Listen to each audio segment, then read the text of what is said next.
우리 함께 인사하시겠습니다. 우리 좌우 앞뒤로 계신 성도분들에게요, 이렇게 인사하시겠습니다. 믿음으로 삽시다.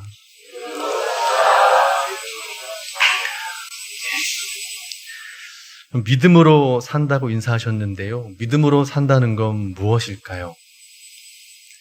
우리가 살아가면서 믿는 것은 무엇을 믿으며 사는 것일까요? 같이 한번 오늘 말씀에 그 믿음에 대한 내용을 같이 한번 고민해 보고 싶은데요. 제가 한 가지 이야기를 좀 나눌 텐데요. 같이 한번 고민해 보시면 좋겠습니다. 1, 2년 전쯤에요. 저와 한 10살 이상 차이가 나는 저희 사촌 누님이 계신데 암으로 돌아가셨다는 소식을 들었습니다.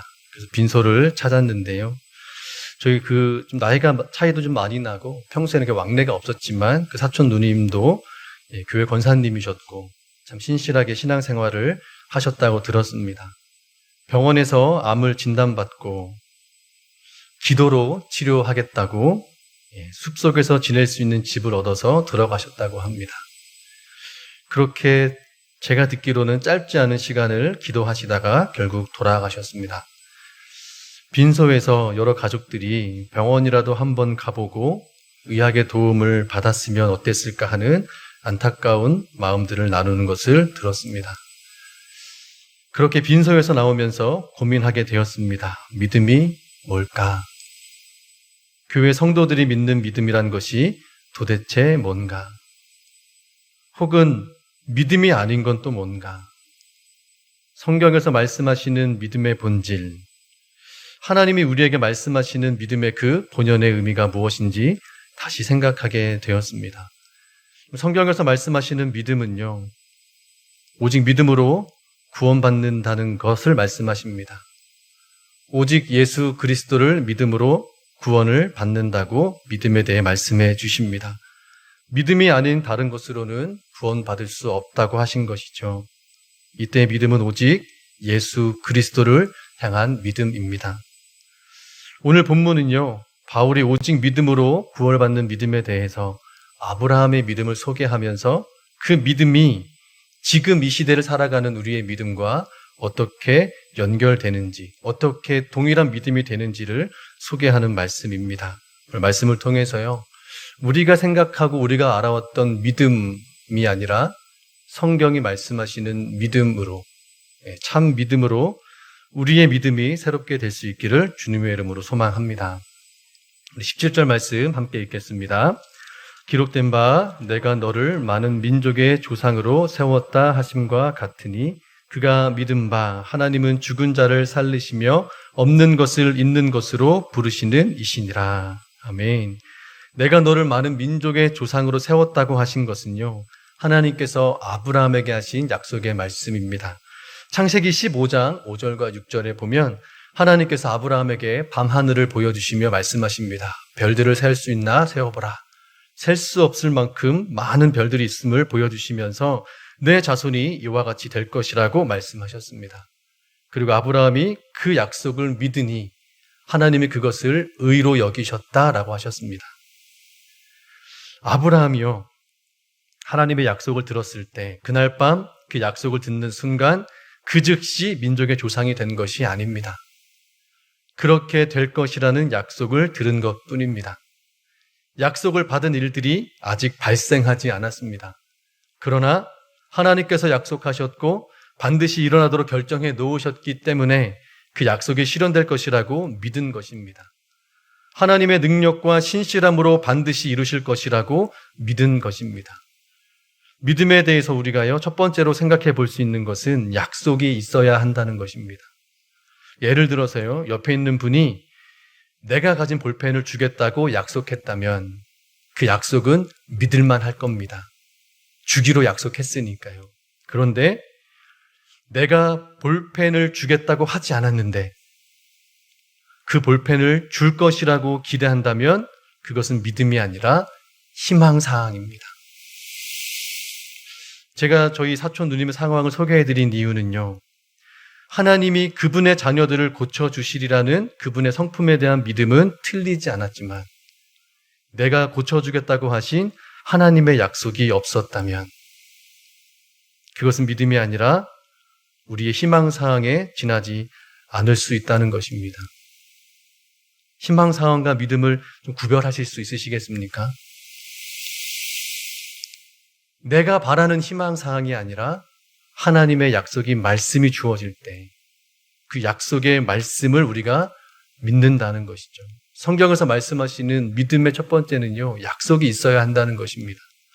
그런데요, 하나님이 약속하신 말씀은 있었지만 아브라함의 현실은 어떻습니까? 아이를 낳을 수 없는 상황이었습니다.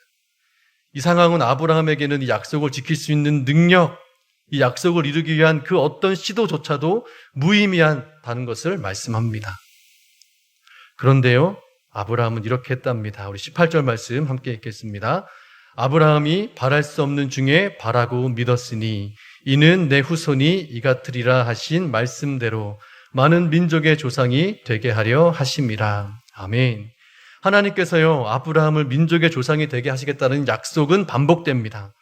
그러나 하나님의 약속과 그 말씀과 다르게 아브라함의 현실은 바랄 수 없는 중에 있습니다. 아브라함과 그의 아내 사라는요, 아이를 가질 수 있는 신체 기능이 모두 멈춘 상태입니다. 현실적으로 하나님의 약속대로 자식을 낳을 수 있다는 기대를 바랄 수 없었던 것이죠. 만약에 아브라함이 신체적으로 건강하고 언제든 아이를 낳을 수 있는 가능성이 있었다면 약속의 말씀을 들었을 때 아브라함은 하나님의 약속이 매우 현실적으로 느껴졌을 겁니다. 언제든지 하나님이 내가 할 수 있는 그 범위 내에서 내가 가지고 있는 모든 환경 안에서 이 일을 행하실 것이다 라고 생각했을 겁니다. 이 말은요, 지적으로 지식적으로 동의가 됐을 거란 얘기입니다. 내가 할 수 있기 때문에. 그런데 하나님의 약속은요, 내가 할 수 없는 상황에 주어졌습니다.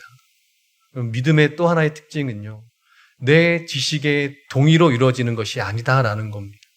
내 지식의 동의에서 벗어난 것을 믿을 때 그것을 성경에서 말씀하시는 믿음이라고 말씀하신 겁니다. 그럼 예를 들어서요, 우리가 버스를 타거나 비행기를 타거나 열차를 타면 우리가 목적하는 곳에 거의 안전하게 데려다줄 가능성이 큽니다. 그것을 믿는 것은요, 성경이 의미하는 믿음과는 다르다는 겁니다. 그것은 우리가 예측 가능하기에 그냥 내가 지식적으로 생각해 볼 수 있기에 동의되어지는 것이지 그것이 믿음은 아니라는 것이죠. 아브라함이 처음에 하나님의 약속을 들었을 때요, 75세였답니다. 그리고 99세가 되기까지 아이를 낳지 못했습니다. 나름대로 아브라함은 노력합니다. 하나님의 말씀대로 민족의 조상이 되겠다 그 약속을 가지고 노력합니다. 24년이 지나는 그 과정 가운데요, 아브라함은 자신의 종 엘리에셀이 자신을 이어 후사가 될 것이라 여기기도 했고요, 여종 하갈을 통해 아이를 낳기도 했습니다. 그렇게 낳은 이스마엘이 있었지만 그는 아브라함의 후손이 될 수 없었습니다. 즉, 나름대로 하나님의 약속이 이루어질 것 같은 방법을 예측하기도 하고 자신의 방식대로 시도했지만 아브라함이 예측 가능한 방식과 그 방법으로는 하나님의 약속이 이루어지지 않았다는 것입니다. 그래서 바랄 수 없는 중에 바라는 믿음은 우리의 생각으로는 측량할 수 없고 우리의 가능성 밖에 일어나는 일이라 할지라도 반드시 이루실 수 있는 전능하신 하나님을 믿는 것입니다. 하나님의 능력과 신실함을 믿음으로 약속의 말씀대로 비현실적인 상황에서 그 믿음의 행동을 가능하게 하는 것이 성경에서 말씀하시는 믿음이라는 것이죠. 그러면 아브라함이 그 믿음, 그 비현실적인 상황에서 어떻게 행동하는 믿음을 가졌는가? 19절 말씀 같이 한번 읽겠습니다. 그가 100세나 되어 자기 몸이 죽은 것 같고 사라의 태가 죽은 것 같음을 알고도 믿음이 약하여지지 아니하고. 아멘. 아브라함도 사라도 안 된다는 것을 알았습니다. 자신들의 몸으로 자식을 낳는다는 것은 불가능하다는 것을 알고 있었습니다. 사라의 태가 죽었고 아브라함에게도 딱히 기대할 만한 상황도 아니었습니다. 그런데 믿음이 약하여지지 않았다는 것은요, 그들이 약속을 믿고 우리의 지적으로 동의되지 않는 현실이라 할지라도 믿음으로 자녀를 얻기 위한 행동을 했다는 것입니다. 믿음의 행동이 있었다는 것입니다. 세상 사람들이 불가능한 현실 속에서 약속의 말씀을 믿기에 행동하는 사람들을 보면 비웃을 겁니다. 정신 나갔다고요. 그래서 그 믿음을 부끄럽게 여기게 만듭니다. 사실 아브라함도요, 천사가 나타나 아이를 갖게 될 거라고 했을 때 속으로 웃었습니다. 성경에 보면 이렇게 되어 있습니다. 속으로 비웃으며 이스마엘이나 잘 살면 그나마 다행입니다. 그때 하나님이요, 네가 아들을 낳으면 그 이름을 이삭이라고 지으라고 하셨습니다. 이삭의 뜻이 웃음이란 뜻입니다. 속으로 하나님의 약속을 비웃었던 아브라함에게 약속에 대한 믿음으로 성취되어지는 기쁨의 웃음을 주셨던 것입니다. 자신조차 비웃었던 하나님의 약속의 말씀을 불가능한 현실, 이성과 지식으로 전혀 동의되지 않는 순간에도 아브라함은 하나님은 반드시 이루실 것이라는 약속에 대한 믿음으로 행동했던 것입니다. 정리하면요, 성경이 말하는 믿음은 이 세 가지 내용을 담고 있습니다. 약속이 있어야 하고 우리의 지적으로 동의되어지는 그런 가능한 영역에서 벗어난 일이어야 하며 불가능해 보이는 현실에서 하나님의 약속에 대해 과감히 행동하는 것, 이 세 가지가 성경에서 우리에게 말씀하시는 믿음입니다. 하나님께서 아브라함의 믿음을 보시고 그 믿음을 의로 여기셨다고 할 때 그 믿음에는 이 세 가지가 담겨 있는 겁니다. 그래서 사도 바울은요, 이 아브라함의 믿음을 통해 우리에게 전하고 싶은 복음이 있는 겁니다. 이 내용이 이렇게 의롭게 됨을 얻은 아브라함의 믿음이 지금 우리의 시대의 믿음과 동일하다라는 겁니다. 아브라함의 믿음, 하나님이 의롭다 여기시니 아브라함의 믿음은 지금 우리의 믿음과 동일하다라고 말씀하는 겁니다. 어떻게 동일한가 이렇게 설명을 하는데요. 우리 23절과 24절 말씀 함께 읽겠습니다. 그에게 의로 여겨졌다 기록된 것은 아브라함만 위한 것이 아니요 의로 여기심을 받을 우리도 위함이니 곧 예수 우리 주를 죽은 자 가운데서 살리신 이를 믿는 자니라. 아멘. 그럼 아브라함의 믿음이 우리로 하여금 의로움을 얻게 하는 믿음이 된다는 것은 무슨 의미일까요? 이 부분이 참 중요한데요. 여러분 앞부분에서 18절 말씀에 보시면 내 후손이 이 같으리라 하신 말씀이 있었습니다. 그 후손이란 단어 앞에 작은 가로 1이라고 주석이 달려있는데 그 주석의 뜻을 보면 그 밑에 헬라어로 씨라고 기록되었다라는 겁니다. 즉 아브라함의 씨를 말하는 건데요. 이 씨에 대해서 갈라디아서 3장 16절에서 이렇게 설명합니다. 한번 들어보십시오. 이 약속은 아브라함과 그 자손에게 말씀하신 것인데 여럿을 가리켜 자손들이라 하지 아니하시고 오직 한 사람을 가리켜 내 자손이라 하셨으니 곧 그리스도라.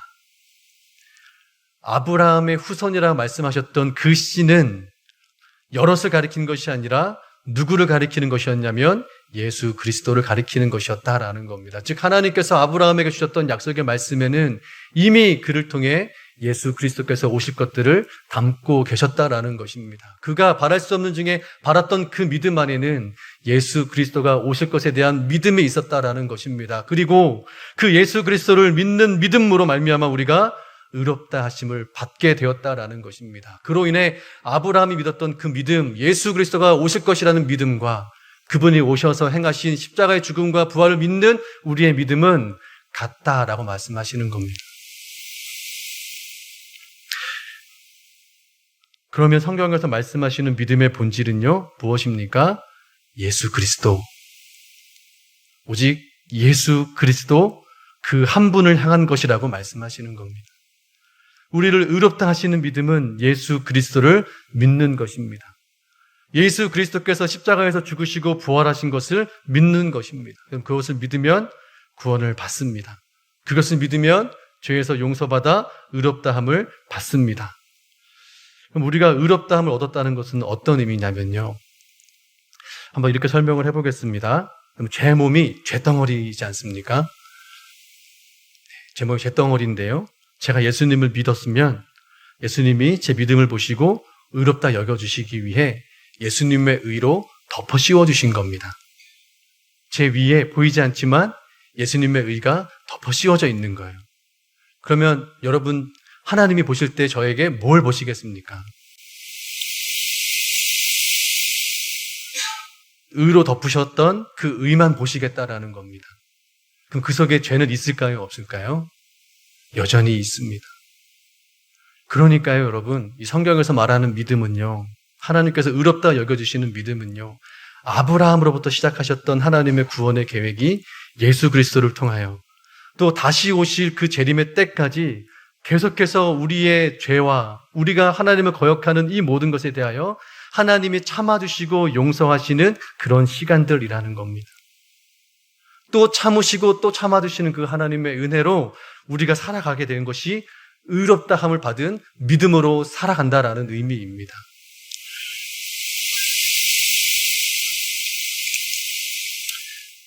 그래서 우리가 성경에서 말씀하시는 믿음과 내가 믿음이라고 여기고 싶은 그 믿음과 구분할 수 있어야 합니다. 성경에서 말씀하시는 믿음은 오직 믿음으로 구원을 받는 그 믿음뿐입니다. 오직 예수 그리스도를 믿음으로 구원을 받아야 합니다. 그리고 그 믿음은요, 우리의 인생의 현실 속에서 하나님과 나 사이에 일어나는 복음의 사건으로 날마다 경험되어야 합니다. 나는 죄에 대하여 죽고 하나님께 대하여 산 자로서 경험되어야 합니다. 그게 믿음의 삶입니다. 바라는 것이 이루어지지 않는 현실에서 불행이 반복되는 고약한 일들 속에서 걱정이 쌓여 피곤해 무너지고 문제에 막혀 막막한 상황에서라도 예수 그리스도를 믿음으로 주어진 삶을 살아가는 것이 믿음입니다. 경제적으로 어려우면 기도해야 하지만 기도만 하는 것이 믿음이 아닙니다. 나가서 일해야 합니다. 제가 만났던 어떤 남성분들 중에는요, 여전히 과거에 머물러 계신 분들이 계십니다. 그때 내가 이랬다 저랬다 말씀만 하고 계십니다. 그런데 왜 아직 그때만 살고 계실까요? 지금 오늘을 살아야 믿음입니다. 책임 있게 성실하게 오늘을 살아가는 것이 믿음입니다. 그냥 가만히 앉아서 잘 될 거야 한다고 해서 저절로 잘 되는 일은 하나님이 우리에게 말씀하신 성경적인 믿음과 거리가 멉니다. 또 몸이 아프면 기도해야 하지만 기도만 하는 것이 믿음이 아닙니다. 병원에서 진찰받고 의사를 통해서도 고침받아야 합니다. 우리가 생각할 수 없을 만큼 놀라운 기적으로 치유하실 수 있는 하나님을 믿는다면 그 놀라운 하나님이 의사들의 손을 통해서도 일하실 수 있다는 것도 믿을 수 있어야 합니다. 사랑하는 참 좋은 교회 성도 여러분, 우리가 아는 믿음이 아니라 성경의 믿음으로 살아가실 수 있기를 바랍니다. 약속의 말씀을 붙드시고 지식적으로 동의되는 일에만 헌신하지 말고 십자가의 죽음과 부활은 지식적으로 동의되는 헌신이 아니었음을 기억하실 수 있기를 바랍니다. 누구나 하지 않는 수고로운 일에도 헌신할 수 있는 믿음, 그렇게 행동하는 이 믿음으로 살아가는 여러분들이 되시기를 바랍니다. 여러분 마음에 예수님, 그분을 생각하면 마음이 뭉클해지고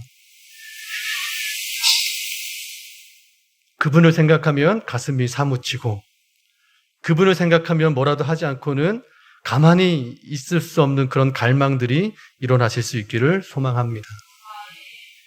그래서 약속의 말씀을 붙들고 내 생각에 동의되지 않다 할지라도 하나님의 말씀이 가리키는 삶이 있다면 행동하실 수 있는 여러분들 되시기를 소망합니다. 내가 바라는 믿음이 이루어지는 것으로 기뻐하지 않으시고 하나님의 약속의 말씀이 이루어진 것으로 기뻐하실 수 있는 참 좋은 교회 성도분들 되시기를 주님의 이름으로 축복합니다.